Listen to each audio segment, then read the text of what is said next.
Muy buenos días para todos. La educación financiera es un factor que determina muchas veces compras correctas, finanzas saludables y una adecuada planeación para lograr metas grandes como comprar vivienda, la cual tenemos muchísimos colombianos. Metas para adquirir un inmueble, ya sea para inversión o para vivienda propia.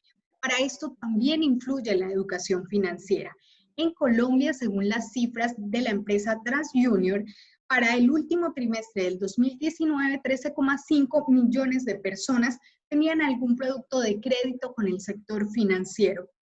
Eso es decir, incluían créditos hipotecarios, créditos de libranza, microcréditos, tarjetas de crédito, créditos de libre inversión. Todos estos créditos forman parte de un conjunto del sector financiero que provee a las personas para poder cumplir sus objetivos. Y 13,5 millones de personas a finales del año pasado contaban con alguno de estos créditos.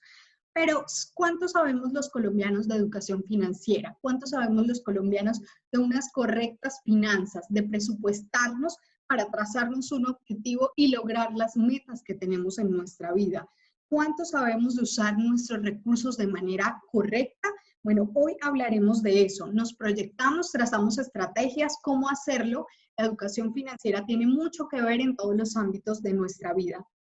Y en esta sección especial, en estas transmisiones en vivo que hemos estado realizando durante el mes de junio, fincarraiz.com.co y apoyadas por la constructora Bolívar, queremos tratar temas importantes para quienes están comprando vivienda, para quienes tienen en su mente comprar vivienda en los próximos meses o en los próximos años y quieren conocer de una manera correcta cómo hacerlo y cómo obtener los recursos para lograr un buen cierre financiero y los grandes beneficios que eso puede traer. No olviden que todos estos temas relacionados a vivienda los estamos haciendo en estas transmisiones en vivo para que conozcamos de fondo cuáles son los objetivos para comprar vivienda y cómo hacerlo. Hemos hablado de los pasos para comprar vivienda y hemos hablado de las opciones, beneficios y descuentos que existen en todo el país en proyectos de vivienda nueva. No olvidemos que todo esto está enmarcado en la Feria Clic Hogar de la constructora Bolívar, que trae grandes beneficios para comprar vivienda tanto en Bogotá, Barranquilla, en municipios de Cundinamarca y en otros lugares del país. Hay muchísimos proyectos de vivienda nueva con descuentos desde 20 millones hasta 60 millones de pesos sobre el valor de mi inmueble para que quienes están interesados en comprar vivienda puedan conocerlos, tanto para entrega inmediata como el sistema de plazos de financiamiento de la cuota inicial. Y para hablar un poco más sobre la educación financiera y poder comprar nuestra vivienda propia, la vivienda que soñamos, podernos presupuestar y hacerlo estratégico,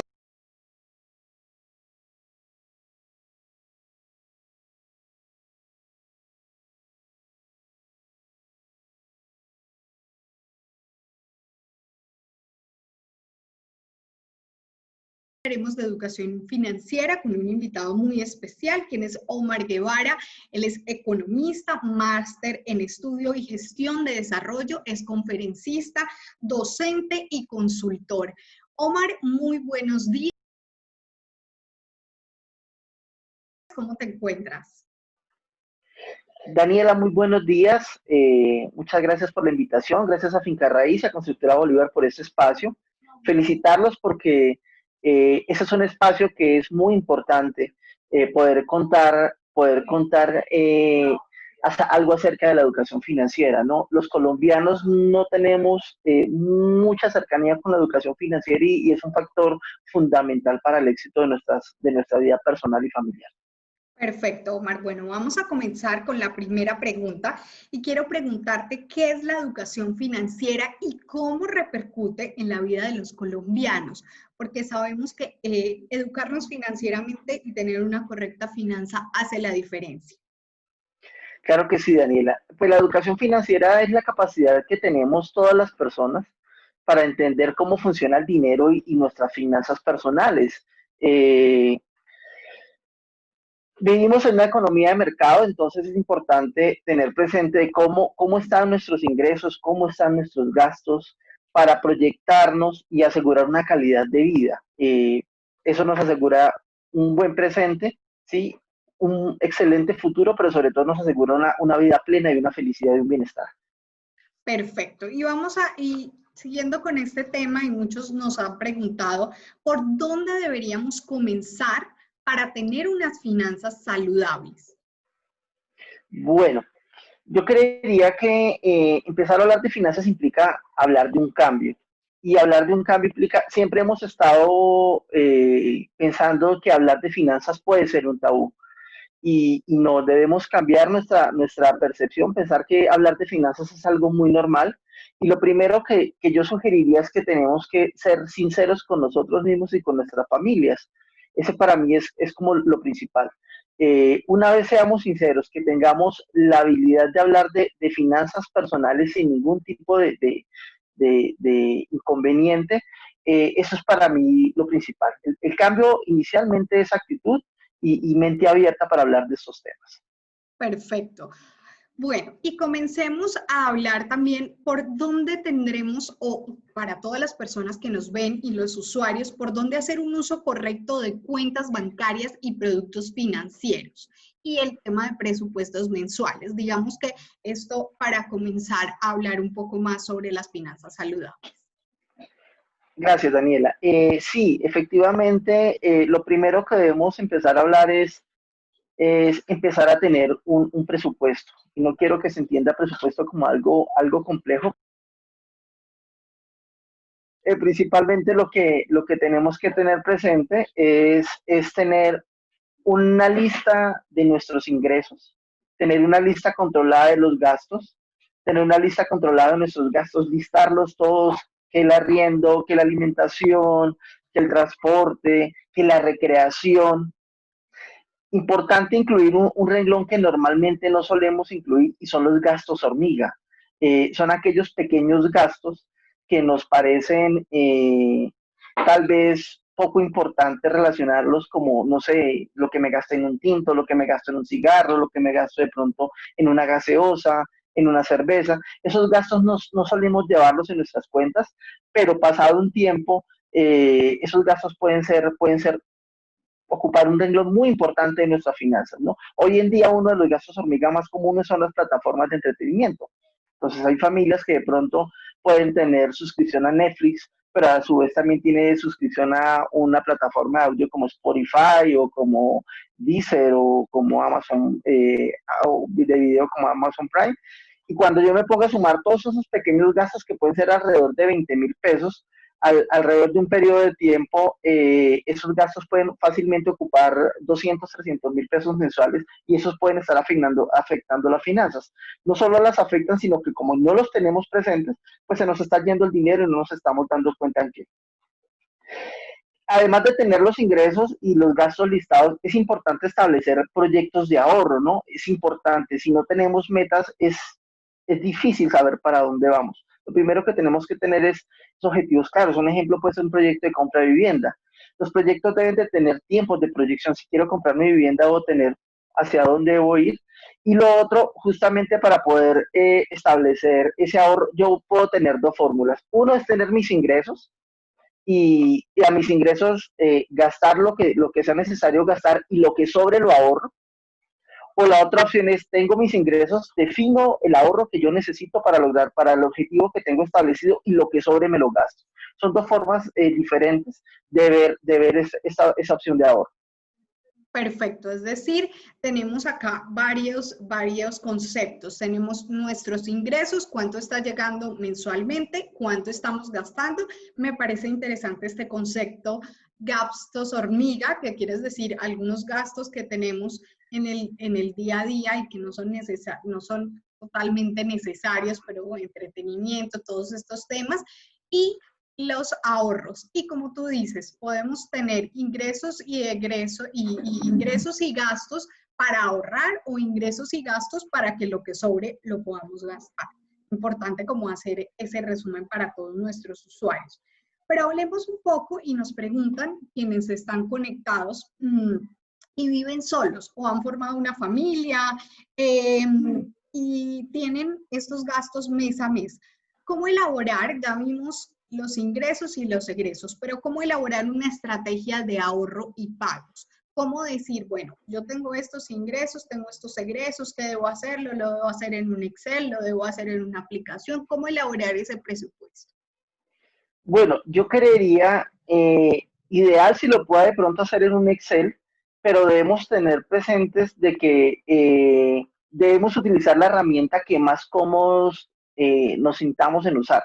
Si quiero llevar un cuaderno, si quiero llevar un Excel, está perfecto. Si quiero llevar alguna aplicación en mi celular de control de gastos, es algo espectacular, pero es importante utilizar la herramienta que nos sintamos cómodos usarla y que realmente la usemos. Aquí lo importante, arrancaba diciendo que es un cambio porque es un cambio de mentalidad lo que tenemos que tener y eso implica el éxito de la educación financiera o el éxito financiero implica ser uno muy riguroso, ser uno riguroso, registrar los gastos que estoy teniendo, registrar los ingresos que estoy teniendo, hacer la suma de mis ingresos, todos mis conceptos de ingresos, que puede ser un salario, puede ser una comisión, puede ser mis ventas, puede ser un arriendo, puede ser la mesada pensional. Es importante tener eso. Además, asimismo debo listar todos los gastos que yo estoy teniendo en un periodo de tiempo. Y aquí es importante tener en cuenta eso. Muchas familias de pronto, cuando se habla de hacer un listado de gastos, entonces colocan que tienen un crédito de, no sé, 5 o 10 millones de pesos. Y bien es importante saber la totalidad del crédito, pero lo más importante saber es mi flujo de caja. Mi flujo de caja entendido como aquellos ingresos que recibo en un mes, ¿sí? Los gastos que tengo a lo largo de ese mismo mes y el dinero que me queda disponible para poder disponer de nuevos proyectos. Entonces, es importante. Hay recomendaciones a tener ahí en cuenta y lo ideal es que de mis ingresos pues disponga tan solo una pequeña parte para pagos de créditos. Ejemplo, tener tal vez de mi ingreso total, tener disponible un 30, un 40% máximo de ese ingreso para pagar créditos. Eso implica ahí tener en cuenta la tarjeta de crédito, que el crédito de consumo, que el crédito que solicité para compra de cartera, todos que no sumen más de un 30-40% de mi ingreso mensual. Eso para mí me parece fundamental. Y hay otro elemento que me parece muy importante y es los gastos o las ejecuciones que haga con mis tarjetas de crédito. A veces solemos hacer el mercado con una tarjeta de crédito, pero resulta que el mercado lo estamos disponiendo para el mes. Pero yo cuando voy merco con tarjeta de crédito estoy mercando y difiero el pago a 6, a 8, a 10 cuotas. Eso es algo que tiende a ser un poco nocivo en las finanzas porque yo mes a mes tengo que estar nuevamente adquiriendo mi mercado y cada vez voy restando la capacidad y el cupo de mi tarjeta de crédito y aumentando la cuota mensual de la tarjeta de crédito. ¿Qué es lo ideal en este punto? Que las cuotas que yo fije para los créditos tengan una relación directa con la duración de eso que estoy comprando. Es decir, si voy a comprar mi almuerzo en el restaurante que yo sé que lo consume en un día, difiera lo máximo a un mes. O si voy a comprar el mercado, lo ideal es poderlo diferir máximo a un mes, siempre y cuando obviamente mi capacidad de pago me dé para que en el mes pueda pagar esa cuota de la tarjeta de crédito. Pero si voy a comprar, por ejemplo, un electrodoméstico, una nevera, una lavadora, que fácilmente el tiempo de vida puede ser superior a un año, eso sí lo puedes diferir a 12 meses o a 24 meses. Lo ideal es que el tiempo de las cuotas del crédito vaya relacionado con el tiempo de vida de ese producto o ese servicio que estoy comprando. Perfecto, entonces repitamos esto que nos hablabas y es hasta qué porcentaje debería una persona comprometer su sueldo al tomar un crédito, ya sea tarjetas de crédito, microcréditos, etcétera. Yo sugeriría que no fuera más de un 30 o un 40%, o sea, no podemos poner en riesgo nuestros compromisos que tenemos como familia, ¿no? Tenemos que tener gastos para educación, tenemos que tener gastos para alimentación, tenemos que tener gastos para salud. Lo ideal es que esos créditos, que ya pues obviamente los he consumido con antelación, no me representen más de un 30 o 40%. Perfecto. Bueno, hablemos un poco sobre una de las decisiones más importantes para los colombianos, que es adquirir una vivienda, adquirir un inmueble, ya sea para vivir o para inversión. ¿Qué factores tener en cuenta cuando se toma esta decisión? cuando se planea, qué factores tener en cuenta, la capacidad de endeudamiento, el cierre financiero, cómo planear adquirir una vivienda propia. Bueno, yo hablaba al inicio de proyectos y adquirir una vivienda implica establecer un proyecto. Establecer un proyecto implica saber cuánto me cuesta, saber cuándo lo voy a adquirir, saber qué necesito para adquirirlo, si necesito una cuota inicial, si de pronto tengo la oportunidad de adquirir un subsidio, saber cuáles son los requisitos para adquirir ese subsidio, y ya con eso que yo ya tenga establecido esas pequeñas reglas de juego, que yo le he llamado planear y fijar objetivos y tiempos, sería como lo principal. Lo segundo es establecer dónde voy a comprar, ¿no? Yo sugeriría ver portales de adquisición de inmuebles como Finca Raíz, donde yo pueda ver las zonas, saber más o menos cuánto cuestan, comparar con el arriendo también de la misma zona donde estoy comprando, mirar la valorización de la zona. Y pues la valorización de la zona aparecen varios factores que pueden ser importantes. Acceso a transporte, accesos a servicios, acceso a comercio y seguridad. Y ya con esto, claro, mirar mi flujo de caja, es decir, que esa cuota que yo voy a pagar por ese apartamento o esa casa que estoy adquiriendo, pues realmente la pueda cubrir con mis ingresos y teniendo en cuenta los gastos que yo tengo actualmente, ¿no? Portales como Finca Raíz permite hacer una simulación de los créditos. Eso también me parece un elemento importante. Es decir, si yo quiero comprar una vivienda y sé que me vale, no sé, 140 millones de pesos, y que de pronto tengo para dar el 20%, que son cerca de 30 millones de pesos, yo a través de un portal como Finca Raíz puedo establecer cuánto me costaría, cuánto sería mi cuota mensual de esos 110 millones de pesos que voy a financiar, y puedo definir el tiempo de financiación. Si es más años para que la cuota me quede más baja, si es menos años pensando en pagar tal vez menos intereses, pero con cuotas mucho más altas. Y principalmente eso. Entonces, yo creo que es estar informado. Si por algún motivo tal vez no tengo el conocimiento suficiente, es necesario de pronto a veces tocar puertas y pedir el favor a alguien que nos pueda orientar. Eso es muy importante. Ninguno nos la sabemos todo. Entonces es importante tocar puertas de personas que nos puedan orientar y nos lleven a tomar buenas decisiones, porque la mejor manera de tomar buenas decisiones es tomar decisiones informadas.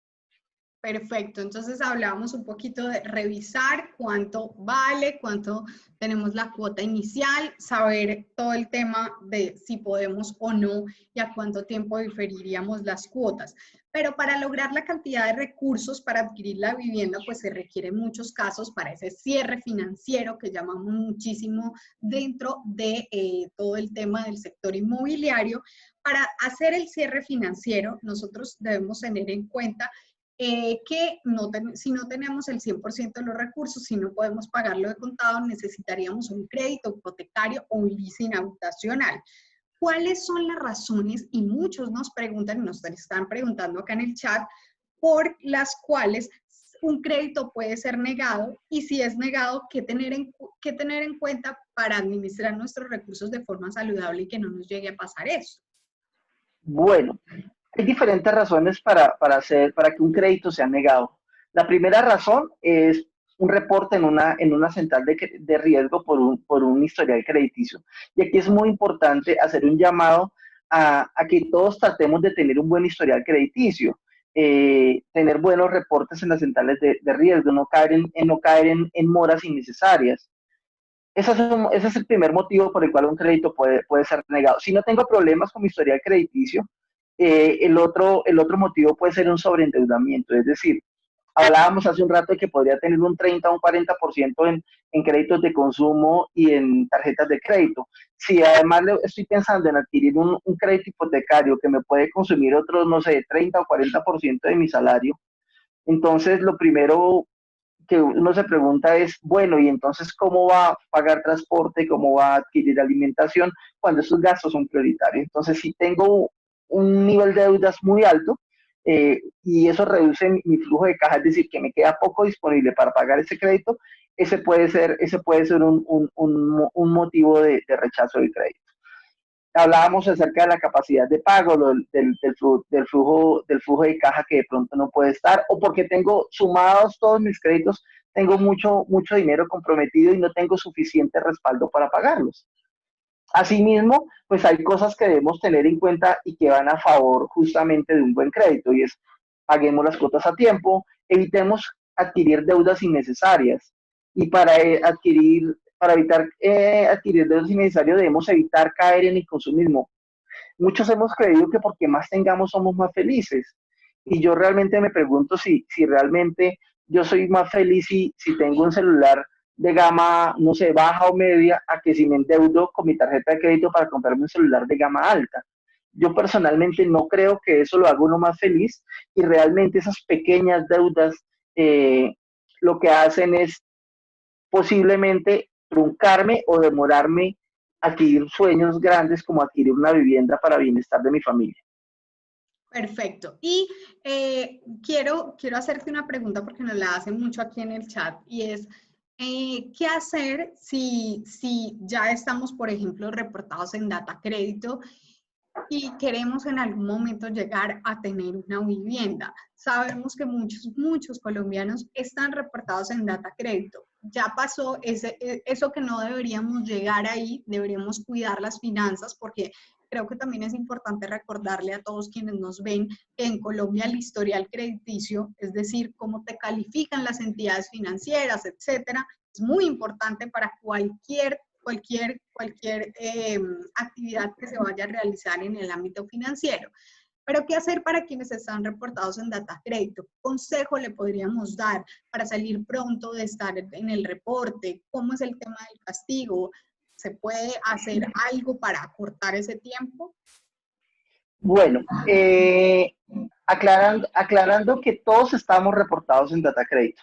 Ya aquí depende es el tipo de reporte, el reporte que nosotros tengamos, ¿no? Actualmente el reporte es el doble del tiempo que tengamos, ¿sí? Hasta un máximo de 4 años. Es decir, que si yo tuve una deuda de mora de más de 3 años, mi reporte máximo de una central de riesgo, mi reporte negativo, va a ser de 4 años. Entonces, es lo primero que hay que entender. Entonces, entre más tiempo nos demoremos en tomar decisiones frente a nuestros compromisos con la banca, va a ser que el reporte negativo perdure por más tiempo. Sin embargo, hay que tener presente que en este momento el país se encuentra en un proyecto de ley que ya fue aprobado en el Congreso, y que en este momento se encuentra en conciliación perdón, pasó a la conciliación y se encuentra en revisión de la Corte Constitucional, y es una ley que se ha llamado borrón y cuenta nueva.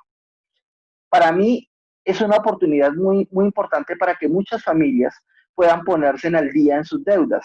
Esta ley establece que da un tiempo cercano a un año para que las personas se pongan al día en sus deudas, y los reportes negativos desaparezcan o sean borrados. Y a quienes hayan puesto al día de 6 meses hacia atrás de esas deudas, de pronto esos reportes también van a quedar borrados, ese reporte negativo. Entonces me parece que es una oportunidad importante. Eh, para muchos estos tiempos de confinamiento es también una oportunidad. Muchas familias aún no se han visto afectadas de pronto en su ingreso, pero seguramente están notando que si están trabajando desde casa, tal vez sus gastos pueden haber disminuido y puede haber una mayor capacidad de ahorro. Entonces, esa capacidad de ahorro es importante utilizarla para ponerse uno al día en ese tipo de deudas y aquellas cosas que me pueden impedir cumplir un sueño como la compra de mi vivienda. Perfecto. Y hablemos un poquito, retomando otra vez sobre los créditos hipotecarios, cómo lograr y calcular una correcta tasa de interés, porque se habla mucho de la tasa de interés en el momento de los créditos hipotecarios. Hablemos un poquito de cómo calcular de manera correcta la tasa de interés. Bueno, realmente para el cálculo de la tasa de interés yo haría o sugeriría lo más práctico, ¿no? Y es buscar algunas calculadoras financieras. En este caso, la Superintendencia Financiera tiene un simulador de conversión de tasas de interés que puede ser una herramienta importante a la hora de saber realmente cuánto es que tengo que pagar por un servicio de crédito. Pero para ello es importante tener en cuenta dos definiciones, ¿no? Normalmente las entidades financieras nos hablan de que hay un interés mensual del, no sé, 2.05%, como lo estamos viendo en este momento en la diapositiva, Y eso quiere decir que es un porcentaje que se le agrega al capital que nos han prestado como una remuneración por los servicios de crédito.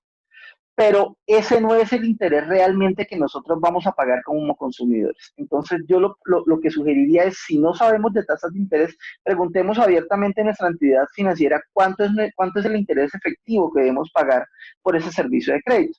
Entonces, el interés efectivo es la tasa anual, interés efectivo anual es la tasa anual de interés que debo pagar por utilizar esos servicios de dinero. Ejemplo, si yo solicito 1 millón de pesos en crédito y la tasa de interés es el 20% anual, yo sé que anualmente me van a cobrar 200.000 pesos por ese 1 millón de pesos que saqué prestado ante esa entidad financiera.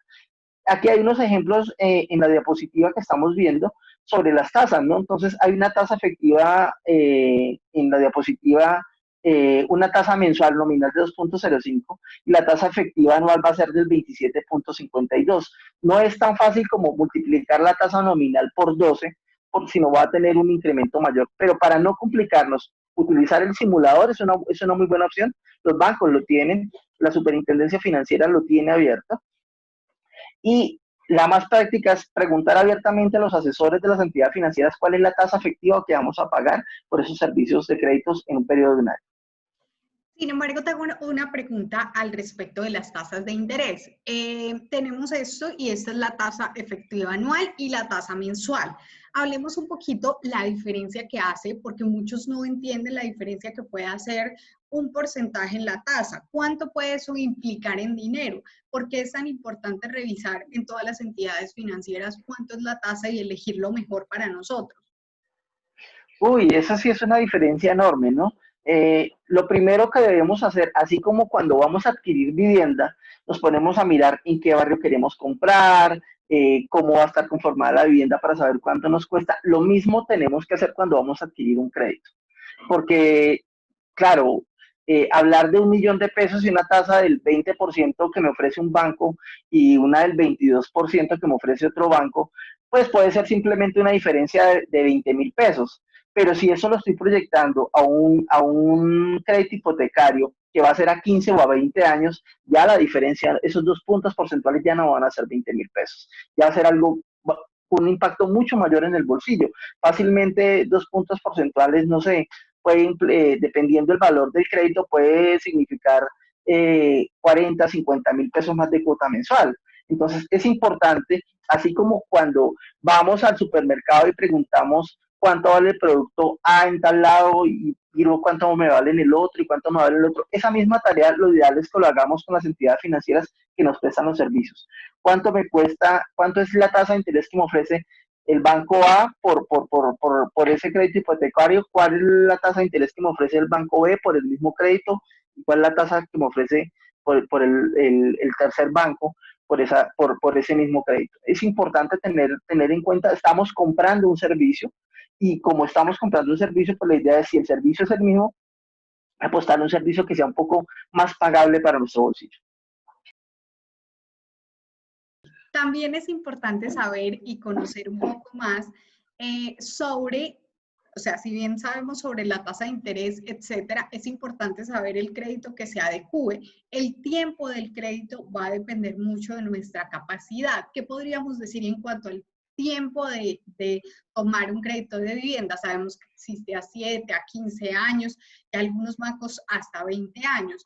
¿Cómo mirar ese tema del tiempo del crédito según nuestras finanzas? Perfecto, para mirar eso, lo que tenemos que mirar es nuestro flujo de caja.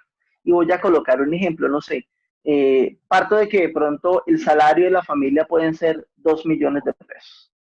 Y en esos 2 millones de pesos yo sé que de pronto me puedo estar gastando en gastos familiares alrededor de, no sé, unos 800.000 pesos, donde incluye alimentación, transporte y demás. Si yo tengo 1.200.000 disponible con los que seguro estoy pagando un arriendo, también, no sé, 500, 600.000 pesos de un arriendo, y quiero mirar ese crédito en una entidad, pues yo tengo que buscar que la cuota de ese crédito realmente pueda ser pagable. Es decir, yo puedo decir, no, es que yo no quiero pagar tanto interés y quiero el crédito de vivienda a 5 años, pero si esa cuota del crédito de vivienda a 5 años va a implicar tener que tener un disponible cercano a, no sé, los 2 millones de pesos mensuales, pues no voy a dejar de gastar en transporte para ir al trabajo, ni voy a dejar de alimentarme para pagar ese crédito. Por el contrario, lo que tengo que hacer es buscar el crédito a más tiempo para que la cuota baje un poco más y pueda cumplir tanto con mis gastos de manutención como con la cuota del crédito que debo estarle pagando a la entidad financiera. Perfecto. Entonces, nos queda claro un poco el tiempo. ¿Por qué? Porque mucha gente dice, bueno, yo quiero un crédito más corto, pero las cuotas, pues como tú decías, van a quedar mucho más altas y no va a ser posible el pago de ese crédito. Entonces, eso es importante a tener en cuenta. También hablábamos, esta pregunta nos surge acá en el chat, es si no se tiene el 30% inicial, ¿qué hacer para empezar un ahorro y poder adquirir una vivienda en ese 30% que muchas veces es la dificultad del cierre financiero en muchas familias colombianas? Perfecto.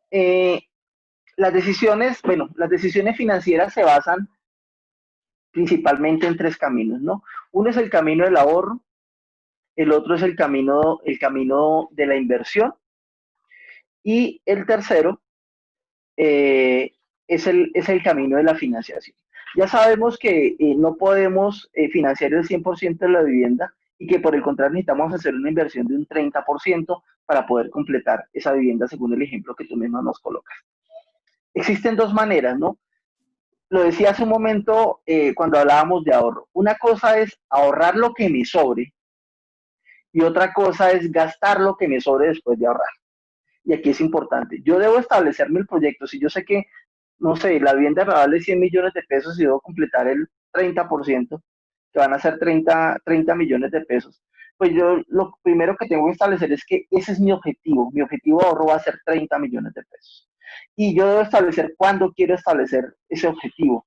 Si lo quiero establecer tal vez en 1, 2 años, 3 años, qué sé yo, según nuestra capacidad. Entonces, cuando yo establezco el objetivo, yo tengo que saber cuánto tengo que estar ahorrando periódicamente para alcanzar ese objetivo.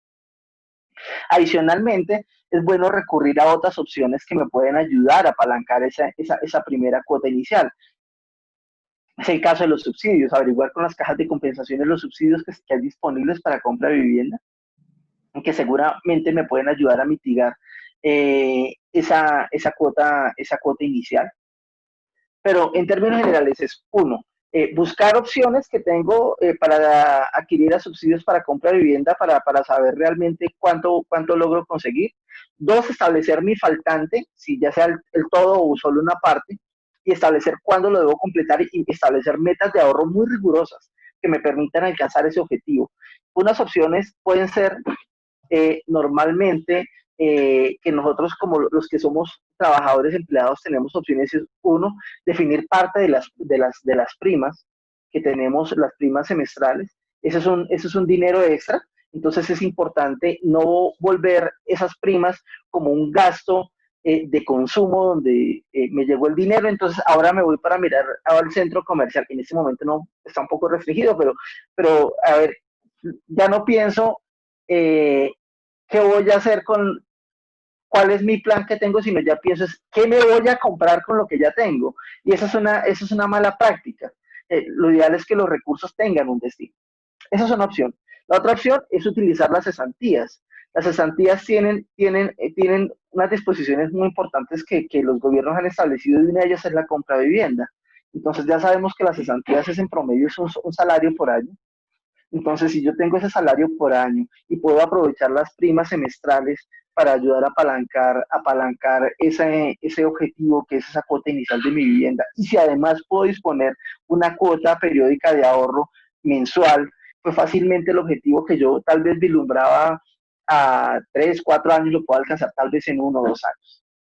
Perfecto, nos queda entonces muy claro dónde podemos encontrar estos recursos, más ahora que el gobierno está incentivando la compra de vivienda nueva a través de ayudas y subsidios para la cuota inicial de un apartamento, de una casa, que es muchas veces lo que falta en muchos hogares colombianos porque puede que exista el crédito, la opción del crédito, pero ¿dónde saco el 30%?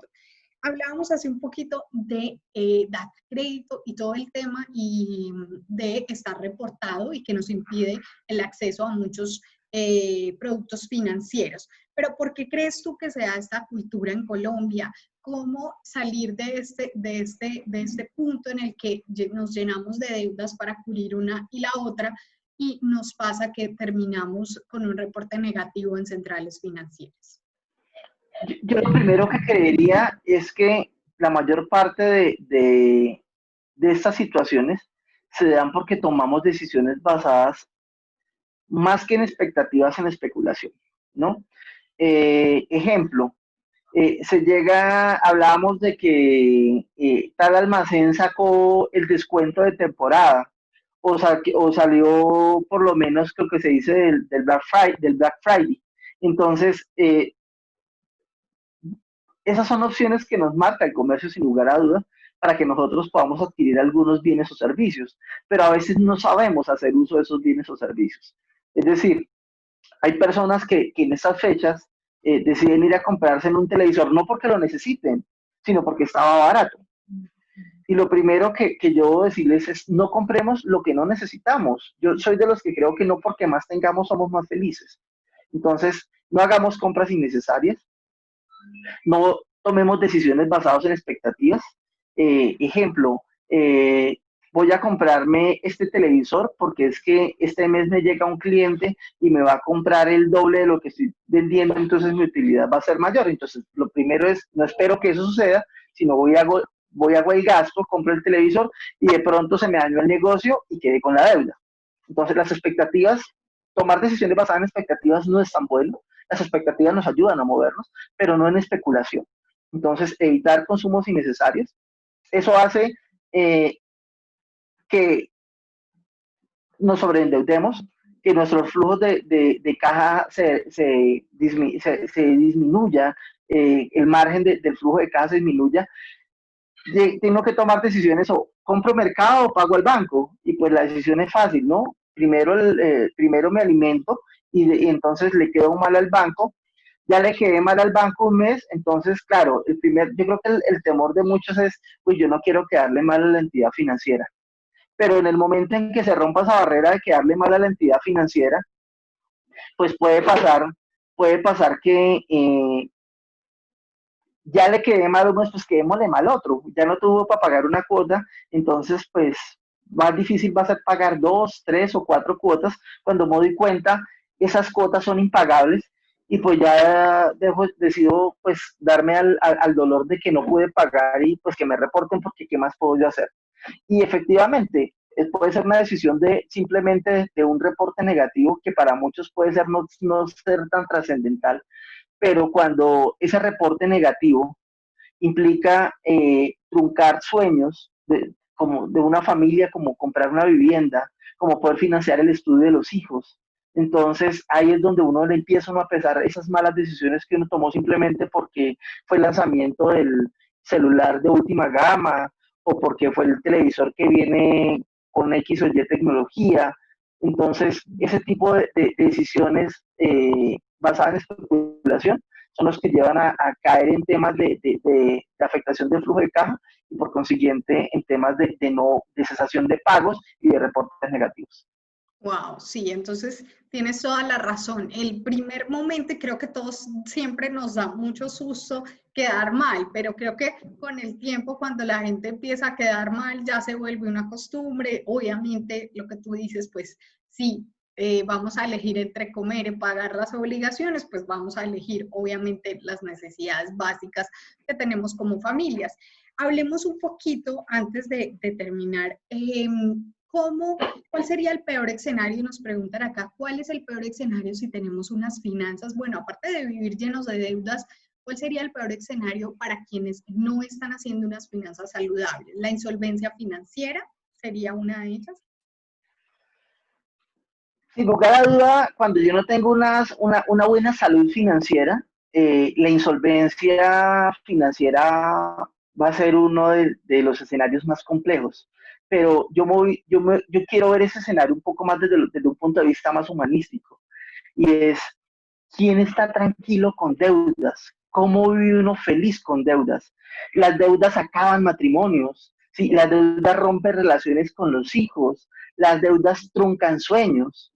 Entonces, no es simplemente de tener un saldo en rojo, es simplemente todos los problemas que se derivan, porque si bien el dinero, sí, no debería ser un objetivo pues, de la vida, sí es una herramienta para lograr felicidad. Y el hecho de tener uno tantos reportes le roban a uno la felicidad. Las deudas son la esclavitud del presente siglo. Entonces, no debemos ser esclavos de las deudas. Claro, no las quiero satanizar tampoco. Las deudas son necesarias porque nos permiten apalancar sueños, apalancar proyectos, comprar mi vivienda. ¿Cuánto debería yo ahorrar cuántos años para comprarme una vivienda que me vale 200 millones de pesos? En cambio, si me deuda la puedo adquirir en 2, 3 meses.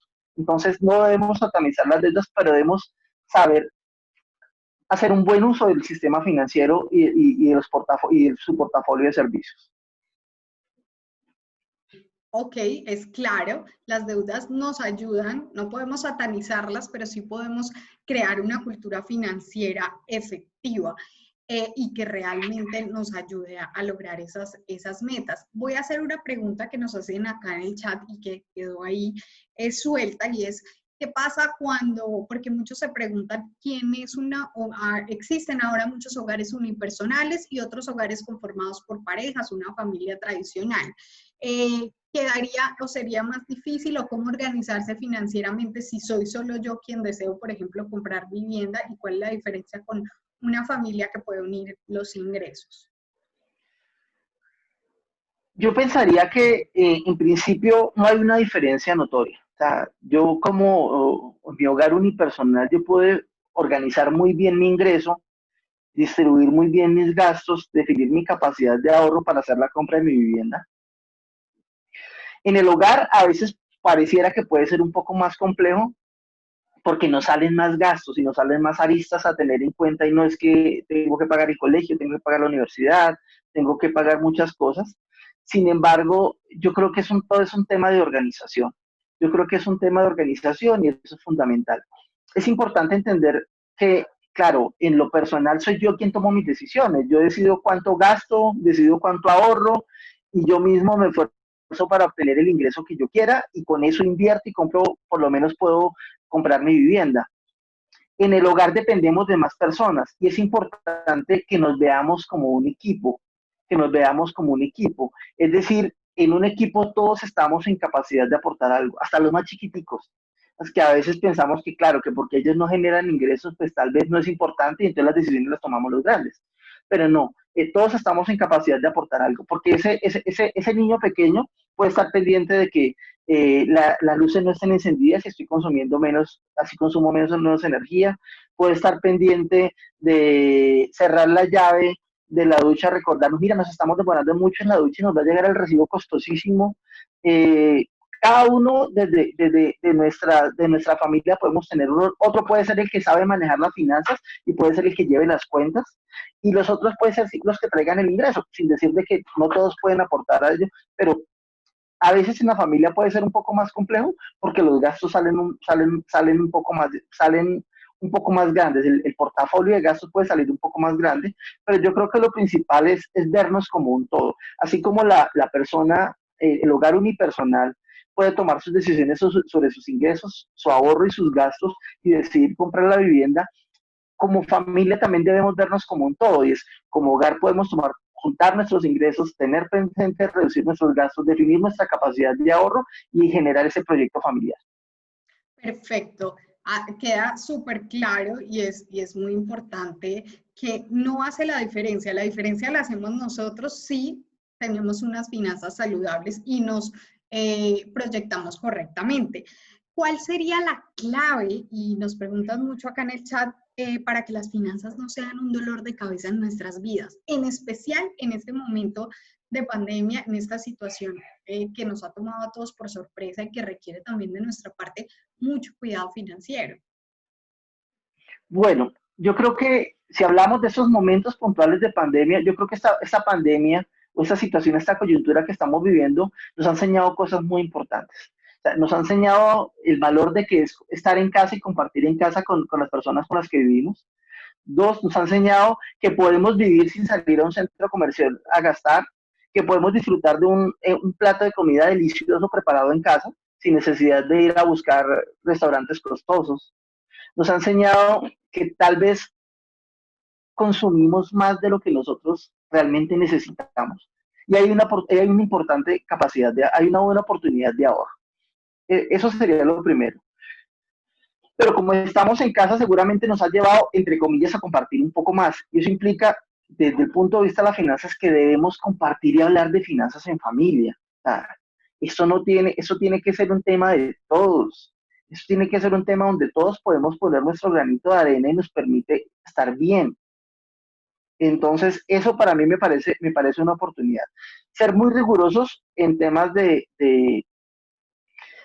manejo de tiempos, manejo de recursos, llevar mi listado de ingresos, gastos, definir mis metas y mis proyectos. Y es importante definir esos proyectos familiares. A veces pensamos que porque, no sé, de pronto el papá es el que tiene el proyecto, es el proyecto familiar. Puede que sea el proyecto del papá, pero si es un proyecto de familia, pues todos le apostamos a lo mismo y eso es importante, definir esos proyectos familiares, si nuestro proyecto, así como cuando uno decide hacerse su viaje de vacaciones, vamos a irnos de vacaciones y entonces cada uno empieza a aportar en cierta medida y a soñar con ese pequeño viaje, así tiene que ser todo este sueño que tiene que ver con lo financiero y con lo de compra de vivienda, es decir, todos debemos apostarle a ese sueño y todos debemos abonar parte de ese sueño, pensar, o sea, unos pueden estar viendo en una plataforma de cómo llevar las finanzas, otros pueden estar viendo cuál es el mejor barrio para comprar una vivienda, la familia puede estar mirando cuál es el banco que ofrece las mejores tasas de interés. Entonces es un momento donde todos debemos aportar, eh, aprovechar realmente de no gastar más, insisto, no porque más tengamos somos más felices, y fijar ese objetivo. Yo siempre he dicho, cuando yo no sé para dónde voy, cualquier bus me sirve. Entonces debemos saber para dónde vamos. Perfecto. Hablemos un poquito de final, nuestra última pregunta, porque nos dicen muchos en el chat, ¿cuál sería el consejo más importante que le darías a la persona que hoy ve la vitalidad, que ve lo destacado de tener una vivienda y que de pronto hoy en día está planeando y se está proyectando al futuro en tener su vivienda propia porque en este momento se dio cuenta de la importancia de tener una vivienda? O porque ya venía planeándolo, ¿cuál sería el consejo de educación financiera que podríamos darle a quienes están pensando en comprar una vivienda? Bueno, yo he notado que muchas familias no deciden dar el paso a la compra de una vivienda por miedo. Y está bien sentir miedo porque el miedo nos mueve, pero hay que saber enfrentar los miedos y hay que prepararnos para los miedos. Si yo sé que voy a entrar a un cuarto oscuro, pues me llevo una linterna o llevo una vela para poder alumbrar. Y esa es la manera de enfrentar los miedos. Si yo quiero de pronto comprar vivienda, pero tengo miedo de comprar vivienda porque tengo que pagar una cuota, pues miremos, seguramente si no tiene vivienda puede estar pagando arriendo. Calcule la cuota de su pago de arriendo y calcule versus la cuota de su crédito hipotecario y decida si sigue pagando arriendo o empieza a pagar lo suyo. Eso es lo primero. Lo segundo, lo decía hace un rato, hay que soñar con los pies en la tierra. Eso quiere decir de que no debemos dejar de soñar, pero pues hay que ser conscientes de los sueños que tenemos, ¿no? Si yo sé que tengo para pagar, no sé, una vivienda de 140 millones de pesos, no me endeudo con una de 200 ni de 300 porque no la voy a poder pagar. Puedo estar pagándola un par de años y luego perder todo el esfuerzo que he realizado. Es bueno pensar en eso. Entonces, establecer bien los flujos de casa, saber cuánto realmente puedo pagar y hay que ser honesto. Hay que ser honesto. Mire, yo creo que lo peor que uno puede hacer es engañarse uno como persona. Y eso implica que, claro, quienes de pronto llevan el ingreso a la casa, dicen, no, es que yo puedo pagar esta cuota, pero de pronto en su casa se dan cuenta de que tal vez el flujo de caja no va para pagar esa cuota. Entonces hay que ser sinceros, escoger esa vivienda que puedo pagar en un buen sector, eh, y yo creo que hay que arriesgarse, ¿no? Yo creo que hay que arriesgarse, ¿no? Yo creo que el mejor ejemplo de eso son los niños. Los niños chiquiticos empiezan a gatear, luego cuando pueden logran treparse sobre lo que encuentren, una silla y una pared y deciden dar esos pasos. Y gracias a esos pasos que se dan, resultan caminando y al poco tiempo los vino corriendo. Entonces yo creo que hay que arriesgarse, pero hay que arriesgarse de manera informada. Es decir, la decisión de comprar una casa yo creería que no es una decisión que yo la tomé hoy después de las 11 de la mañana, sino es algo que requiero preparar, de quiero establecer cuándo la quiero adquirir y todo el proceso que hemos hablado, consultar precios, consultar lugares, consultar bancos, saber de dónde voy a completar mi cuota inicial, saber cuánto voy a pagar de cuota de interés, saber si la vivienda viene terminada o viene en obra gris y requiero unos gastos mínimos, saber también cuánto quiero invertir para esa vivienda, sí, a ver si la quiero nueva o lo quiero usada, y utilizar portales especializados que me ayuden a tomar esas decisiones. Hoy, gracias a Dios, uno cuenta con portales donde yo puedo ver viviendas de todo el país sin necesidad de desplazarme hasta allá. Entonces, eso es muy importante. Y yo creo que una vez yo defina, no sé, yo quiero mi vivienda y quiero que sea un apartamento y quiero que sea un barrio, no sé, por decirlo, colina campestre, pues vaya, tome la foto, colóquela como su objetivo y empieza a trabajar cada día para construir su sueño. Eso es importante. No debemos renunciar a nuestros sueños, soñando con los pies en la tierra, pero no debemos renunciar a nuestros sueños. Perfecto, o sea, queda claro, hay que tener un objetivo, tener los pies en la tierra para hacer ese presupuesto, pero no es imposible. Vemos muchos que con muy poco han logrado tener una vivienda y otros que tienen muchos mayores ingresos y de pronto no se han planeado y podrían ya tener su vivienda propia. Omar, muchísimas gracias por estar con nosotros, por hablar un poco más sobre este tema que es tan fundamental, pero que a veces dejamos de lado y olvidamos como colombianos. Daniela, muchísimas gracias a Finca Raíz y a Constructora Bolívar por la invitación. Y bueno, esperamos que el sueño de vivienda realmente no sea un sueño lejano, sino sea un sueño que coloquemos en lo más profundo de nuestra mirada, pero también en lo más profundo de nuestro corazón, y que con cabeza fría y con corazón ardiente logremos alcanzar esos sueños. Perfecto, muchísimas gracias por estar con nosotros. Y a ustedes, queridos amigos, gracias por conectarse a esta transmisión. Nos alegra que nos dejen sus preguntas, sus dudas y que hayan interactuado con nosotros a través del chat. No olviden que esta serie de transmisiones en vivo estaremos haciéndolas para que ustedes conozcan más sobre cómo comprar vivienda, cómo hacerlo, cuáles son los pasos, todas las dudas y preguntas que ustedes tienen al respecto.